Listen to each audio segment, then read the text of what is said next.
வணக்கம். இது தமிழ் குரலின் சிறப்பு நேர்காணல். இன்றைக்கு நம்மோடு இணைந்திருக்கிறவர் மரியாதைக்குரிய மூத்த பத்திரிகையாளர் மற்றும் அரசியல் திறனாய்வாளர் ஐயா திருமிகு ஆர் மணி அவர்கள். சார் வணக்கம் சார். வரக்கூடிய 4 மாநில தேர்தல்கள் ஜம்மு காஷ்மீர், மகாராஷ்டிரா, ஹரியானா அண்டு ஜார்க்கண்ட் தேர்தலை பற்றி சொல்லும்போது அவர் என்ன சொல்கிறாருன்னா, நம்ம இந்த தேர்தல்களில் சாதாரணமாக எடுத்துக்கக்கூடாது. நம்ம ஜெயிச்சிட்டோம் 99 சீட்டுன்னு.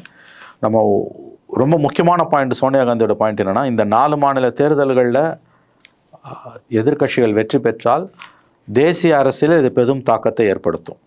இதுதான் இதில் முக்கியமாக நம்ம கவனிக்க வேண்டிய ஒரு விஷயம். Congratulating the leader of opposition both houses in their interventions, she noted that many opposition MPs had brought out the budget's inadequacy in addressing urgent economic and social challenges. பல்வேறு எதிர்க்கட்சி உறுப்பினர்கள் ரொம்ப அழகாக பேசியிருக்காங்க அந்த பட்ஜெட்டோட குறைகளை. Pressing demands of farmers and youth in particular have been ignored. இளைஞர்கள், வேலையில்லா திண்டாட்டத்தில் பாதிக்கப்பட்ட நம்முடைய இளைஞர்கள் மற்றும் மிகப்பெரிய சிக்கலில் இருக்கக்கூடிய நம்முடைய விவசாயிகளின் குரலை கேட்பதற்கு மோடி அரசு தவறுகிறது, அவற்றை புறந்தள்ளுகிறது. Allocations in a number of vital sectors have not done justice to the tasks required to be fulfilled. கணிசமான அளவுக்கு முதலீடுகள் தேவைப்படக்கூடிய துறைகளில் முதலீடுகள் செய்யாமல் தவிர்க்கப்பட்டிருக்கின்றன. இது நீதி நியாயத்தை வழங்கவில்லை என்று அவங்க சொல்லியிருக்காங்க. ரொம்ப முக்கியமான பாயிண்ட் நாம் ஜெயிச்சிட்டோன்ற வெற்றி கலைப்பில் இருக்கக்கூடாது.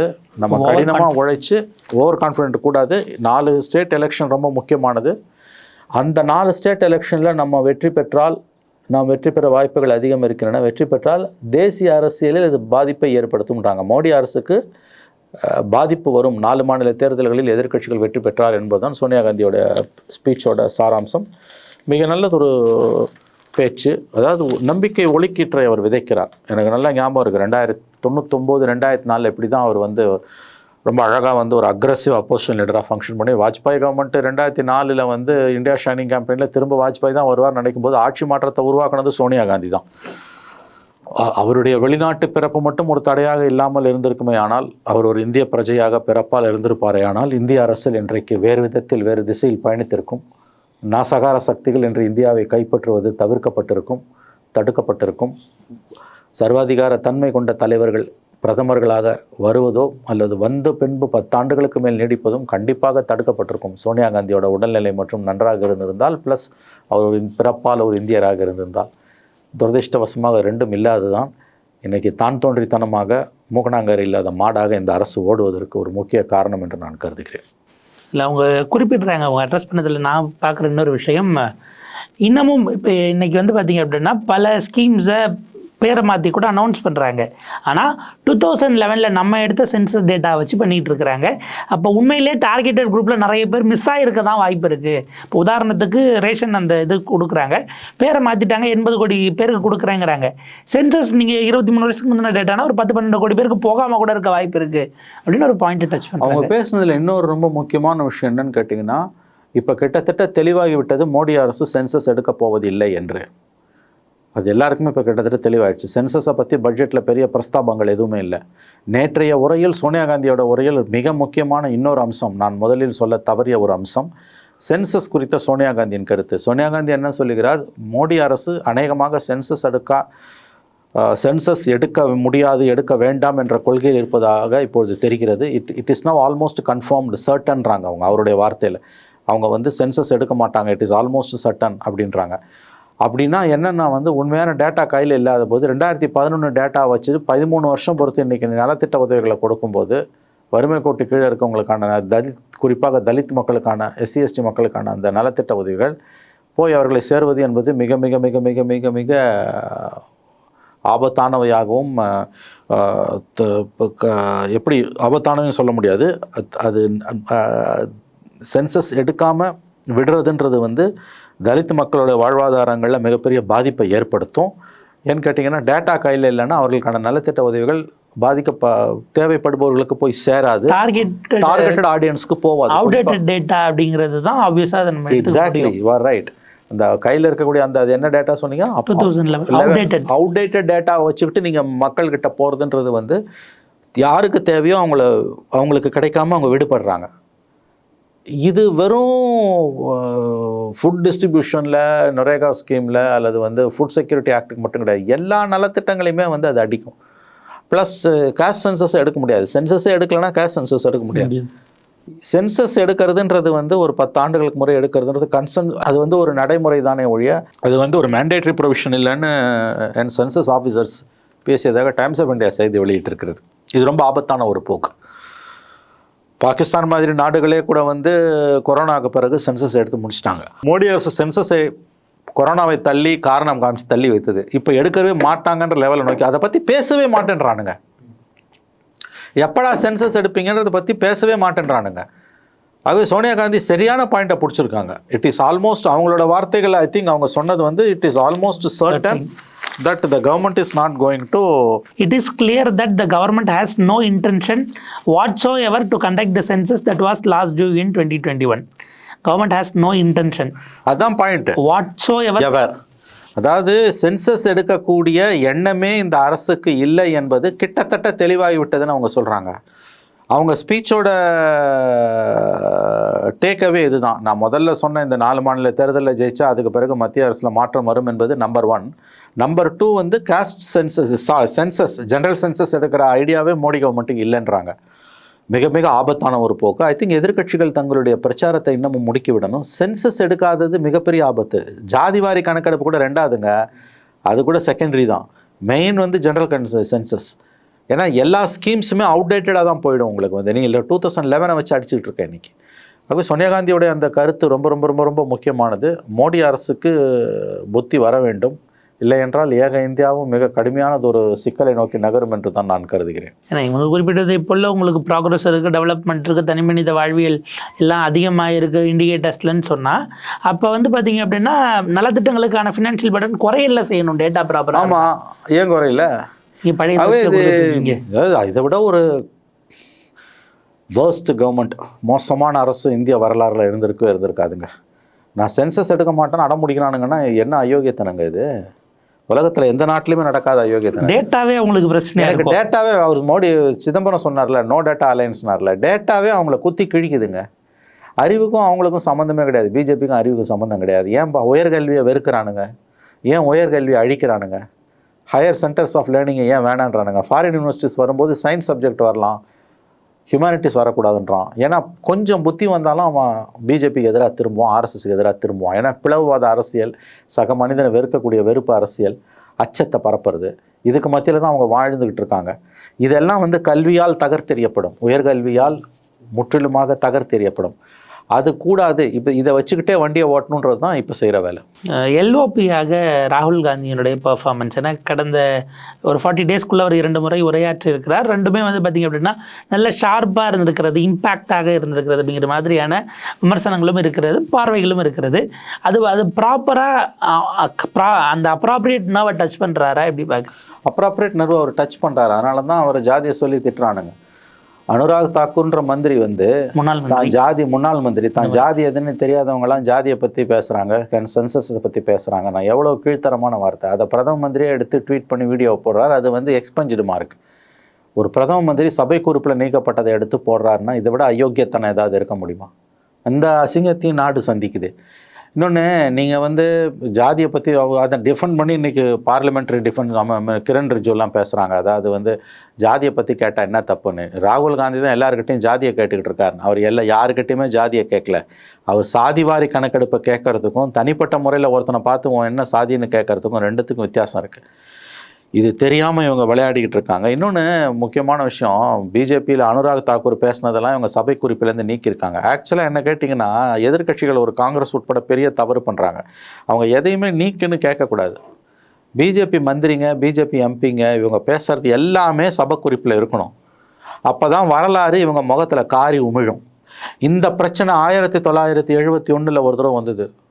ரொம்ப பிரமாதமான ஒரு இஷ்யூ அது. 1971 மிகப்பெரிய அளவில் ஒரு கம்யூனல் கிளாஷ் நடக்குது. அந்த கம்யூனல் கிளாஷுக்கு முக்கியமான ஒரு காரணம் வாஜ்பாய், அன்றைய ஜனசங்க தலைவர் வாஜ்பாய் ரேபிள் ரவுசிங் ஸ்பீச், முஸ்லீம்ஸ்க்கு எதிராக அவர் பேசின ஸ்பீச் வந்து அந்த கலவரத்துக்கு காரணமாக அமையுது. அப்போ அது சம்மந்தமாக நாடாளுமன்றத்தில் ஒரு விவாதம் வருது. அப்போ இந்திரா காந்தி பிரதம மந்திரி, பூபேஷ் குப்தா கம்யூனிஸ்ட் தலைவர், அப்புறம் இன்னும் மதுலிமையா போன்ற சோஷலிஸ்ட் தலைவர்கள் எல்லாரும் வாஜ்பாயை கண்டித்து பேசுகிறாங்க. அப்போ வாஜ்பாய் வந்து பார்லிமெண்ட்டுக்குள்ளே தான் பேசினதை விட அதிகமாக பேசுகிறாரு. வெளியில் பேசினதை விட அதிகமாக இஸ்லாமியர்களுக்கு எதிராக பேசுகிறாரு. அப்போ வாஜ்பாய் நாடாளுமன்றத்துக்குள்ள எந்த ஸ்பீச்சை வெளியில் அவர் பேசினாரு, அது மத கலவரத்துக்கு உந்துகோலாக அமைஞ்சதோ அது குறித்த விவாதத்தில் பேசும்போது இன்னும் அதிகமாக இஸ்லாமியர்களுக்கு எதிராக பேசுகிறாரு. பிரதமராக இருக்கும்போது வாஜ்பாய் பேசின பேச்சுக்கு சற்றும் பொருத்தமில்லாத ஒரு பேச்சா, அப்பட்டமான மதவெறி பேச்சா வாஜ்பாய் பார்லிமெண்ட்டில் ராஜ்யசபாவில் பேசுகிறாரு, ராஜ்யசபாலேயோ லோக்சபாலேயோ பேசுகிறாரு. அப்போ அந்த பேச்சை எக்ஸ்பஞ்ச் பண்ணணும்னு ஒரு பெரிய விவாதம் நடக்குது. பல உறுப்பினர்கள் காங்கிரஸ்லேருந்து கம்யூனிஸ்டுகள்லேருந்து எல்லாரும் அந்த பேச்சை, வாஜ்பாய் பேச்சை சபை குறிப்பிலேருந்து நீக்கணுன்றாங்க. ஆனால் இந்திரா காந்தி என்ன சொல்கிறாங்க, வேண்டாம், அது சபை குறிப்பில் இருக்கட்டும். நாளைக்கு பல வருடங்கள், நூற்றுக்கணக்கான வருடங்கள் பொறுத்து, 100 வருஷம் பொறுத்து வரக்கூடிய வரலாற்று மாணவன் வாஜ்பாய் எத்தகைய தன்மை கொண்ட தலைவர், ஜனசங்கம் எத்தகைய தன்மை கொண்ட ஒரு கட்சி என்பதை அவர்கள் அறிந்து கொள்ளட்டும். ஒரு வார்த்தையை கூட நம்ம எக்ஸ்பெஞ்ச் பண்ணக்கூடாது, அது ரெக்கார்ட்லேயே இருக்கட்டும்ன்றாங்க. ஆக்சுவலாக கடைசியில் சபாநாயகர் அந்த கோரிக்கையை ஏற்றுக்கிட்டு வாஜ்பாய் ஸ்பீச்சை எக்ஸ்பெஞ்ச் பண்ணாமல் நீக்காமல் அப்படியே வச்சிடறாரு. நான் என்ன சொல்கிறேன், இந்திரா காந்தி கிட்டேருந்து இந்த காங்கிரஸ் பாடம் கற்றுக்கணும். இவங்க இன்னைக்கு அனுராக் தாக்கூர் பேசுகிற பேச்செல்லாம் எக்ஸ்பெஞ்ச் பண்ணுன்னு கேட்கவே கூடாது. ஒரு எதிர்க்கட்சி தலைவரை மறைமுகமாக தான் ஜாதி என்னன்னு தெரியாதவங்களாம் ஜாதி சென்சஸ் கேட்குறான்னு பிஜேபி உறுப்பினர் சொன்னது சபை குறிப்பில் இருக்கணும்.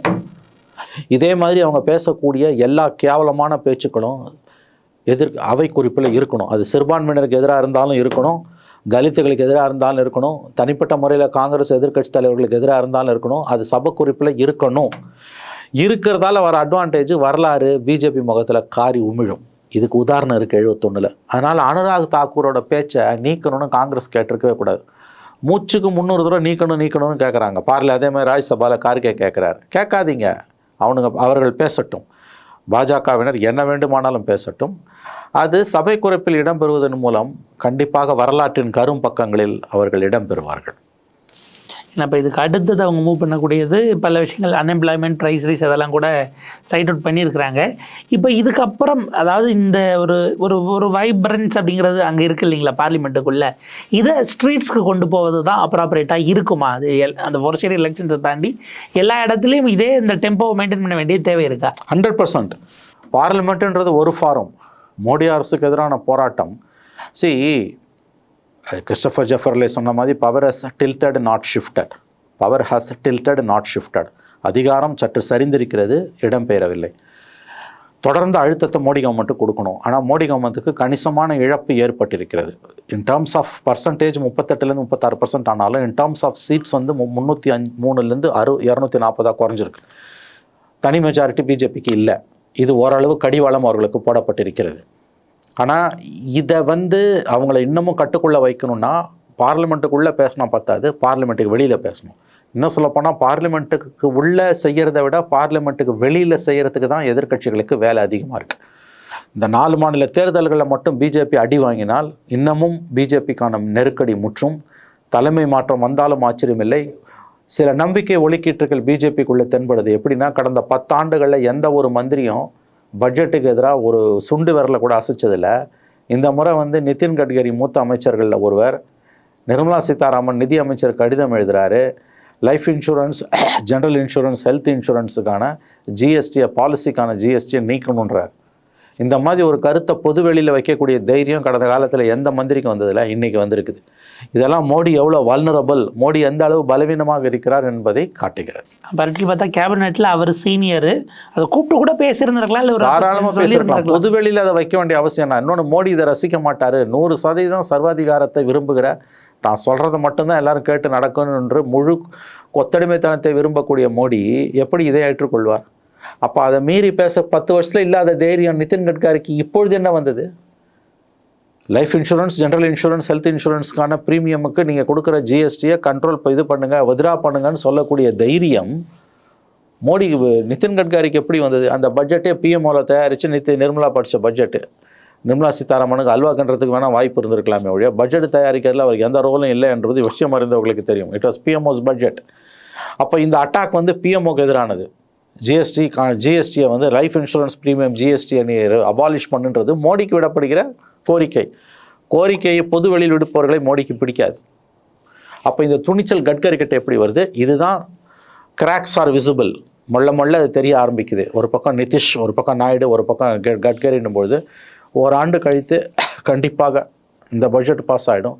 அடுத்த சில மாதங்களில் மோடிக்கான எதிர்குரல்கள் அதிகமாக ஒலிக்கலாம். நிச்சயமாக இந்த 4 மாநில தேர்தல், அதில் எஸ்பெஷலி மகாராஷ்டிராவில் பிஜேபி அடி வாங்குச்சுன்னா மோடிக்கு எதிரான கலக குரல்கள் மிகப்பெரிய அளவில் பிஜேபிக்குள்ளே எழும். ஹூ நோஸ், தலைமை கூட மாற்றப்படலாம். பிரதமராக மோடிக்கு பதிலாக வேறு ஒருவர் கூட வருவதற்கு வாய்ப்பு இருக்கிறது. அதற்கான அறிகுறிகள் இன்று தென்படுகின்றன. பிஜேபி கவர்மெண்ட் நீடிக்கும், பட் மோடி மாற்றப்படுவதற்கு வாய்ப்புகள் பிரகாசமாக இருக்குது. இந்த 4 மாநில தேர்தலில் மட்டும் எதிர்க்கட்சிகள் இந்தியா கூட்டணி வெற்றி பெற்றதுன்னா பிஜேபிக்குள்ள மோடிக்கு எதிரான கலக குரல்கள் மிகப்பெரிய அளவில் ஒலிக்க துவங்கும். ஏன்னா அமித்ஷா ஜார்க்கண்டில் ஒரு வாரத்துக்கு முன்னாடி பேசும் பொழுது எங்களை அவையே நடத்த விட மாட்டேங்கிறாங்க, டெமோக்ராட்டிக்கலி அவங்க எங்களை முடக்கிறாங்கங்கிற விஷயங்கள் எல்லாம் அவர் பேசினதை நம்ம பார்க்க முடிகிறது. அதாவது இதை மக்கள் வெளியில் கொண்டு போகிறார்கள், இதுக்கு தான் நாங்கள் 400 கேட்டோங்கிற மாதிரி தான் அந்த டோன் இருந்தது. நம்ம அதை அப்படி பார்க்க வேண்டியிருக்கு. இதில் இந்தியா அலைன்ஸ்குள்ளே மட்டும் ஒரு விஷயம் கேட்கணும்னு நினைக்கிறேன் சார். பல நேரங்களில் ஸ்டேட் வாரியாக ஃப்ரிக்ஷன் வரும் பொழுது டெல்லி அதை விரும்பலை. அந்த இடத்துல ஸ்டேட் பிளேயர்ஸ் தான் ஸ்ட்ரென்த்தாக இருந்தாங்கன்னா நீங்கள் கொஞ்சம் நீக்கு போக்கா போங்க அப்படிங்கிற மாதிரியான இன்புட்ஸாக கொடுத்தது ரீசெண்ட் டேஸில் பார்க்க முடியுது. உதாரணத்துக்கு உத்தவ் தான் சிஎம் ஃபேஸ்ன்னு நாங்கள் எப்படி சொல்ல முடியும் அப்படின்னு மகாராஷ்டிராவில் குரல் வந்தப்போ அதுக்கு பிறகு அந்த குரல் அமுக்கப்படுகிறது. அங்கே அவங்க ஸ்ட்ராங்னா அவங்களே ஃபேஸாக வச்சுக்கிறதுல பிரச்சனை இல்லைங்கிற மாதிரி வருது. இங்கே தமிழ்நாட்டில் கூட்டணியில் எங்களுக்கு பங்கு வேணுங்கிற வாய்ஸும் கூட இப்போ அதுக்கு தகுந்த மாதிரி தான் அமுக்கப்படுகிறது. அப்படின்னா இந்த அங்கே என்டிஏ ஆஸ் அ ரூலிங் கோயலிஷனாக இருக்கிற வரை இந்தியாவிலாக இன்னும் இன்டாக்டாக கொண்டு போகணுன்னு தான் காங்கிரஸ், குறிப்பாக ராகுல் சோனியா விரும்புகிறாங்களா? அப்படி தான் அவங்க விரும்புகிறாங்க, அப்படி தான் அவங்க நடந்துப்பாங்க. ஆனால் ஒட்டுமொத்தமாக காங்கிரஸ் வந்து பிராந்திய கட்சிகளுக்கு அடங்கி போகணுன்னு அவங்க விரும்ப மாட்டாங்க. அங்கங்கே கொஞ்சம் கலக குரல் வரதை அவங்க ரசிப்பாங்க, அனுமதிப்பாங்க. ஆனால் அது ஒரு எல்லை மீறாமல் பார்த்து கொள்வார்கள். இப்போ கார்த்தி சிதம்பரம் வந்து தமிழ்நாட்டில் ஆட்சியில் பங்கு பெற வேண்டும்னு ஊழியர் கூட்டத்தில் பேசுகிறார். ஆனால் அந்த கூட்டத்தில் அதுக்கு முன்னால் திமுகவோட பங்களிப்பை அவர் பாராட்டி தான் பேசினார். திமுக கூட்டணி இல்லைன்னா நம்ம ஜெயிச்சிருக்க முடியாதுன்னாரு. எல்லாம் சொல்லிவிட்டு நம்ம ஆட்சியில் பங்கு பெறணுன்ற இந்த குரல் வந்து அவங்க கட்சிக்குள்ளே ஒலிக்கக்கூடிய, ஊழியர் கூட்டத்தில் ஒலிக்கக்கூடிய குரல். இதுக்கு ஏதோ திமுகவில் டெல்லியில் கம்ப்ளைண்ட் பண்ணாங்க, அங்கேருந்து மேலிட பார்வையாளர் வந்தாங்கன்றாங்க. அதெல்லாம் அன்அஃபிஷியல் நியூஸ். கார்த்தி இப்படி பேசவே கூடாதுன்னு ஒருபோதும் சிதம்பரம் இவங்களோ சோனியா காந்தியோ ராகுல் காந்தியோ ஒருபோதும் சொல்ல மாட்டார்கள். அந்த சுயமரியாதை இல்லாமல் தங்கள் சொந்த கட்சியை அவர்கள் காட்டி கொடுக்க மாட்டார்கள். அது தமிழ்நாட்டில் இருக்கக்கூடிய, தமிழ்நாடு காங்கிரஸில் இருக்கக்கூடிய சில திமுகவோட கொத்தடிமைகள் வேண்டுமானால் அதை செய்யலாமே ஒழிய காங்கிரஸ் தலைவர்கள் சோனியா காந்தியோ ராகுல் காந்தியோ அதை ஒருபோதும் செய்ய மாட்டார்கள். இதே தான் உத்தவ் தாக்கரேக்கும். அங்கே வந்து அவங்க வந்து உத்தவ் தாக்கரே தான் ஃபேஸ் இருந்துட்டு போட்டோம். ஆனால் வந்து சுயமரியாதையோட கட்சி இருக்கும். அவங்க வந்து அங்கே வந்து ஃபைட் பண்ணுவாங்க, சீட்டு கூட கேட்பாங்க, ஆட்சியில் பங்கு கேட்பாங்க. ஆட்சியில் பங்கு கேட்குறதுன்னு சொன்னது வந்து ஒரு தெய்வ குத்தம் மாதிரி பேசுறது எவ்வளோ அயோக்கியத்தனம். அதை திமுககாரன் பேசட்டும், தப்பு கிடையாது. திமுகவோட சொம்புங்க எதுக்கு அதை பேசுகிறாங்க? திமுகவோட கொத்தடிமைங்க, திமுகவோட ஜால்ராக்கள், காங்கிரஸுக்கு உள்ளேயும் காங்கிரஸுக்கு வெளியில் பத்திரிகையாளர்கள், அரசியல் பார்வையாளர்கள்ன்ற போர்வையில் இருக்கக்கூடிய கொத்தடிமைகள், கைக்கூலிகள், இவங்க பேசுகிறதும் அருவருப்பானது. உத்தவ் தாக்கரே கவர்மெண்ட்டில் காங்கிரஸ் பார்ட்னர், அந்த மாதிரி வந்து ஸ்டாலின் கவர்மெண்ட்டில் திமுக பார்ட்னராக இருக்கும்னு கேட்குறதுல எந்த தப்பும் கிடையாது. திமுக விரும்பினா கொடுக்கட்டும், விரும்பாட்டி கொடுக்காம போட்டோம். ஆனால் கேட்கவே கூடாதுன்றது தான் அயோக்கியத்தனமானது. அதை காங்கிரஸே அதுக்குள்ளே இருக்க சில தலைவர்களே அதை ஊக்குவித்து கார்த்தி பேசுனது தேச துரோகன்ற லெவலுக்கு பேசுகிறது வந்து இவர்கள் எந்த அளவுக்கு திமுகவோட தொங்கு சதையாக இவர்கள் மாறி போய் விட்டார்கள் என்பதை தான் காட்டுகிறது. இது காங்கிரஸுக்கும் நல்லது கிடையாது. At the end of the day காங்கிரஸுக்கும் நல்லது கிடையாது. மோடி மட்டுமே உங்களுடைய ஒற்றை இலக்கு கிடையாது. மோடி முக்கிய இலக்கு, சந்தேகமே இல்லை. மோடி வீழ்த்தப்பட வேண்டியவர் அரசியல் ரீதியாக என்பதில் எந்த சந்தேகமும் இல்லை. ஆனால் அதுக்காக வந்து தமிழ்நாட்டில் வந்து நீங்கள் சுயமரியாதை இழந்து ஆளும் கட்சியோட ஜால்ராவாக மாறி நீங்கள் செயல்படுவீர்கள் என்றால் இங்கே கட்சியையும் வளர்க்க முடியாது. இங்கே இருக்க 4-5% ஓட்டு 5% ஓட்டும் காணாமல் போகும். எதிர்க்க வேண்டிய விஷயங்களில் எதிர்க்காமல் நீங்கள் மௌனம் காத்து திமுகவுக்கு ஜால்ரா அடிச்சுட்டு திமுகவை தொங்கு சதியாகவே நீங்கள் மாறிப்போவீர்களே ஆனால் மக்கள் மன்றத்திலிருந்து நீங்கள் துடை தெரியப்படுவீர்கள். தங்களுடைய சொந்த இருப்பின் நலன் கருதியாது, தங்களுடைய சொந்த சதையை காப்பாற்றிக்கிறதுக்காக, தோலை காப்பாற்றிக்கிறதுக்காவது காங்கிரஸ் வந்து தனி ஆவர்த்தனம் தான் செய்யணும். எதிர்க்க வேண்டிய விஷயங்களில் ஸ்டாலின் அரசாங்கத்தை கண்ணியமாக, ஆனால் அதே நேரத்தில் உறுதியாக அவர்கள் எதிர்க்க வேண்டும். இல்லைன்னா கட்சியை கொண்டு போய் திமுகவில் கரைச்சிடலாமே. நாளைக்கு நெகோசியேஷன் பண்ணால் நீங்கள் ஸ்ட்ராங்காக இருந்தால் தான் நெகோசியேட்டே பண்ண முடியும். கார்த்தி சிதம்பரம் என்ன தப்பு பண்ணார்? அவங்க ஊழியர் கூட்டங்க, அவங்க ஊழியர் கூட்டத்தில் அவங்க எதை வேணால் பேசுவாங்க. திமுக அரசு ஆதரிச்சு 20 தீர்மானம் நிறைவேற்றுவாங்க. 20 தீர்மானம் அதுதான் இவனுங்க எதிர்பார்க்குறானுங்க. திமுகவோட தொங்கு சதைகள் காங்கிரஸுக்குள்ளேயும் காங்கிரஸுக்கு வெளியிலையும் இருக்கக்கூடிய குறிப்பாக சில பத்திரிகையாளர்கள், அரசியல் பார்வையாளர்கள் காங்கிரஸ் ஊழியர் கூட்டத்தில் திமுகவை ஆதரித்து 20 தீர்மானத்தை நிறைவேற்றணுன்றாங்க. அவங்க ஊழியர் கூட்டத்தில் அவங்க எதை வேணால் பேசுவாங்கடா, உனக்கு என்னடா வந்தது? அது வந்து கட்சி நடவடிக்கை எதிரானதுன்றது என்ன ஒரு கேவலமாக. நீ என்ன திமுகவா? நீ வெளிப்படையாக திமுக செய்தி தொடர்பாளர்னு போட்டுக்கிட்டு வா, எதுக்கு பத்திரிகையாளர்னு வந்து உக்காந்துக்கிட்டு திமுக இப்படி சொம்பு தூக்குற நீ? ஆகவே இது ரொம்ப மோசமான போக்கு. டெல்லியில் இருக்கக்கூடிய அரசியல், மோடி எதிர்ப்பு என்கின்ற அரசியல் மாநிலங்களில் காங்கிரஸ் கட்சிக்கு ஒரு விதமான நெருக்கடியை, அதுவும் அவர்கள் பலவீனமாக இருக்கக்கூடிய மாநிலங்களில், பிராந்திய கட்சிகளை நம்பி இருக்கக்கூடிய மாநிலங்களில் காங்கிரஸுக்கு பெரிய நெருக்கடியை உண்டாக்கி கொண்டிருக்கிறது. கார்த்தி சிதம்பரம் போன்ற அவருடைய வாய்ஸை அடக்கணும்னு நினைக்கிறது அயோக்கியத்தனமானது. பார்ப்போம் சார். ஒரு விரிவான உரையாடல். உங்களுடைய நேரத்துக்கும் கருத்துக்களுக்கும் ரொம்ப நன்றி. நன்றி சார். நன்றி சார்.